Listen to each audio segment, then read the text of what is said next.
ছেলেকে স্কুল থেকে নিয়ে আসার সময় এই মাছগুলো পেয়ে গেলাম হঠাৎ করে। একটা চাচা আছে আমাদের এই 13 নম্বর সেক্টরে, সে মাছ বিক্রি করে। এর আগেও আমি তার কাছ থেকে অনেক মাছ নিয়েছি। তো তার সাথে একেবারে বাড়ির গেটের সাথে দেখা হয়ে কি সে কি আর আমাকে ছাড়ে, সেই যে গুছিয়ে দিয়েছে আমাকে মাছ। হরিণা চিংড়ি নিয়েছি, আমার বাসাতে হচ্ছে বাগদা চিংড়ি অলরেডি আছে।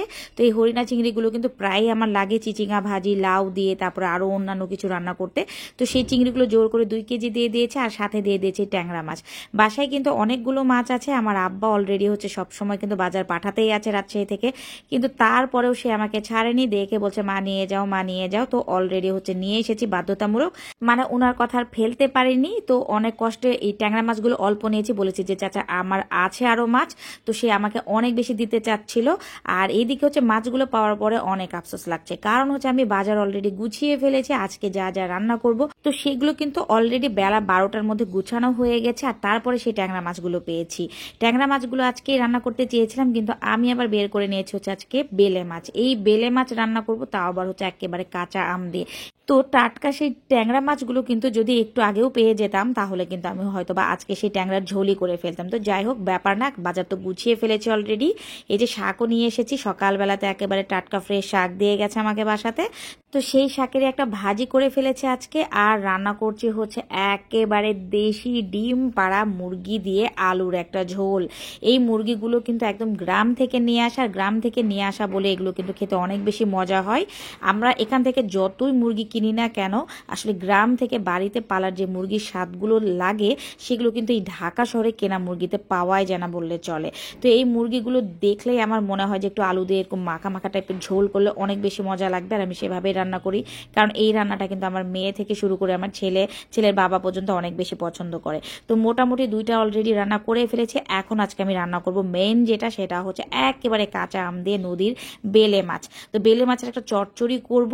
তো সেই চচ্চড়ির ভিডিওটাই দিয়ে দিচ্ছি, আশা করি ভালো লাগবে। কড়াই ভালো করে গরম করে নিয়ে একটু তেল দিয়ে নিয়েছি। তেল দিয়ে পরিমাণ মতো একটু পেঁয়াজ আর কাঁচামরিচ হালকা নেড়ে চেড়ে একটু ভেজে নিলাম। আসলে ওভাবে ভাজবো না, এখানে মশলা দিতে থাকবো। তারপর লবণ দিয়ে দিলাম, লবণ দিয়ে দেওয়ার পরে দিয়ে দেবো হচ্ছে একটু আদা বাটা, রসুন বাটা। এই মাছটা আমি মাখিয়ে রান্না করব না, কারণ এর মধ্যে আম দিব। তো সেই কারণে কিন্তু আমি এভাবে রান্না করছি। তো আদা বাটা রসুন বাটা দিয়েও ভাজতেই আছি কিন্তু। তারপরে হলুদের গুঁড়া দিয়ে দিলাম, মরিচের গুঁড়া দিয়ে দিলাম, ধনিয়া গুঁড়া দিয়ে দিলাম, আর জিরার গুঁড়া দিয়ে দিলাম। সবকিছু পরিমাণ মতো দিয়ে দিয়েছি। দিয়ে এই মশলাটা কিন্তু তেলের মধ্যে একটু ভেজে নিলাম। তারপর এখানে একটু গরম পানি দিয়ে দিলাম। আর গরম পানিটা দিয়ে দেওয়ার পরে এখন এর মধ্যে আমি প্রথমে দিয়ে দিব হচ্ছে একেবারে কুচিয়ে রাখা আলু। এই আলুর কুচি দিয়ে কিন্তু মাছের চচ্চড়িটা করব। তো কুচানো আলুগুলো একেবারে মশলার মধ্যে দিয়ে দিচ্ছি, কারণ এই আলুটা একটু আগে আমি সিদ্ধ করে নিব। তারপরে কিন্তু মাছ আর হচ্ছে কাঁচা আমের কুচি দিয়ে দিব একসাথে, কারণ এগুলো যদি সব একসাথে মেখে ঝুঁকে রান্না করি, তাহলে কিন্তু এই আলুটার মোটেও সিদ্ধ হতে চাইবে না, তখন কিন্তু খেতে ভালো লাগবে না।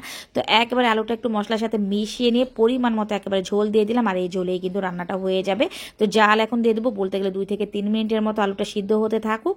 আর এর মধ্যে হচ্ছে এখন আমি আমটা কেটে নেবো। আম কিন্তু আগেও কেটে রাখা যায় না, এই করালি আমগুলোর একটাই প্রবলেম, আগে থেকে যদি রেডি করে কেটে রাখেন তাহলে কিন্তু এটা কালো হয়ে যায়। তো আমগুলো খুব সুন্দরভাবে একেবারে ছিলে নিলাম। ছিলে একটা আমের অর্ধেকেরও একটু কম কুচিয়ে নিয়েছি, কারণ এই আম এত পরিমাণে টক কি আর বলবো। তো যাই হোক, আলুটা কিন্তু আমার মোটামুটি 3 থেকে 4 মিনিটের মতো একটু রান্না হয়ে গেছে। প্রথমে একটু জোরে জাল দিয়ে তারপর ধীরে দিয়ে দিয়েছি।